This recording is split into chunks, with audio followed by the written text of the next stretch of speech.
the UK government is about to lower the age. Consider this video like a poll of sorts. I need to know what you think. Are they making the right decision? Potentially your voices could reach the right person, so don't feel like you have no say. Leave a comment below and let me know what you think. So this morning I'm laying in bed, I'm scrolling through my email, checking my ground news update, 40% off in the description by the way. It basically tells me all the news stories that pertain to me and my interests and what side of the political spectrum they're coming from. And the one that stood out the most was the fact that the UK government is about to lower the age. This comes amid Labour kicking out some of the most, air quotations, rebellious MPs they have, basically the most left-leaning MPs they have, and on the heels of this Epping hotel thing happening with the, air quotations, far right. So it makes you wonder, is Labour about to make a mistake, or do they see something coming that we can't? So immediately when I started reading the story, I had a knee-jerk reaction that made me think, you know what, they're making a mistake because of the online influence right now and the rise of the far right, and just how many radical political grifters now have a big presence on social media and influence kids. And it made me think, how much pull does the Labour government actually have themselves, where they could actually make a convincing case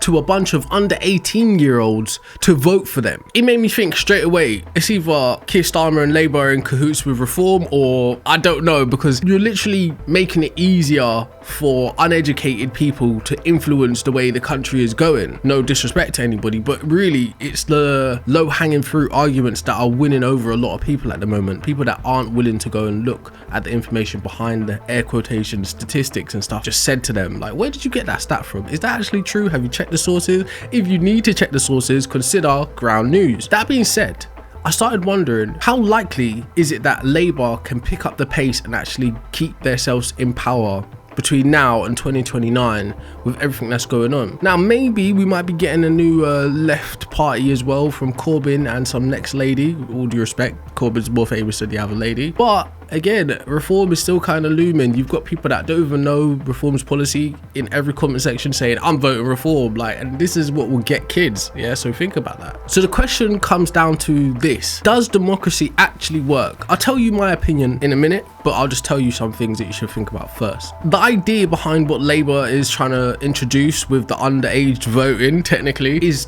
trying to save democracy. Apparently only 59% of the country thereabouts voted in the last election, so they want to see the numbers higher. But if it's not interesting adults enough to vote, why would it interest kids enough to vote? So some say yes, democracy does work, and engaging young voters is a way to enhance and stimulate the system to work more proficiently. But some say no, and they argue that uninformed or immature voters could distort democratic outcomes. Personally, I have, air quotations, faith in democracy, but I feel like democracy works best in small groups. I've said this many times, but again, I am someone that doesn't have an official political education about anything. I've just learned bits and pieces by people like me online and people like you in the comments, and books here and there and podcasts here and there, newspapers here and there. So I'm not even really politically educated. So my intention is not to give you any party or particular partisan take on this. It's just that I think it's something you should know about, regardless of what side of the fence you lean. So along with this announcement comes a lot of critique and a lot of ethical concerns. Some of those ethical concerns are autonomy versus responsibility. At 16, can individuals make informed decisions about national policy? Manipulation risk. Younger voters may be more susceptible to influence from things like the media, their school, their parents. And fairness, if 16-year-olds are now eligible to vote, should they also be eligible for mandatory jury duty or mandatory military service, or perhaps being able to get a driving license at 16? Could schools indirectly shape political views? I mean, there's an argument to say that they have always, but it depends whether it'll be more overt now. I hate to be that guy, but social media can definitely influence teens heavily and distort their political views on the world. Then you got family and peers. Traditional voting habits and ideologies that exist in the household and the friends group will and definitely do influence people's politics. So in conjunction with lowering the age, the government has decided to remove some barriers to entry in terms of voter ID. And they're now saying you should be able to use your bank card as ID. It opens you up to a lot of risk, things like fraud, things like lack of robust verification of who that person is. Data like age, residency, and even citizenship. So here's a couple of pros and cons before I leave you with my opinion on why this might be happening. Here are some pros. Encourages lifelong civic engagement, promoting maturity and political literacy. Representation on youth issues. It reflects the fact that 16-year-olds do work and do pay taxes, so potentially should have a say. Prepares youth for adult responsibilities. Increases the voice of diverse groups. Cons. 16-year-olds may follow family and peers and vote blindly. Limited political knowledge.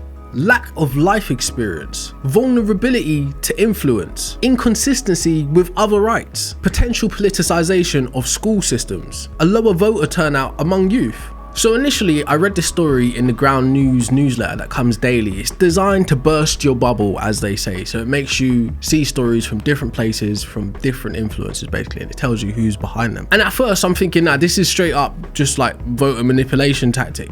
Then I started thinking a level ahead. What if, now I'm going to leave you on this, what if there is a war coming in the near future that our government is quite aware of, and they're easing the responsibilities onto young adults now, so that when the time comes for conscription, there's already all of this argumentation to say, look, you are allowed to vote, so you're allowed to fight. It makes you wonder. So don't forget to leave your thoughts and comments below. You never know who might read them and who might change their mind about our political situation. I'm well aware that my audience isn't just people in the UK, and I think the world should know about this story. And if you want to get a better perspective on where the world is actually going from both the left, the right, and the third center, be grounded in your news, consider getting Ground News 40% off in the description.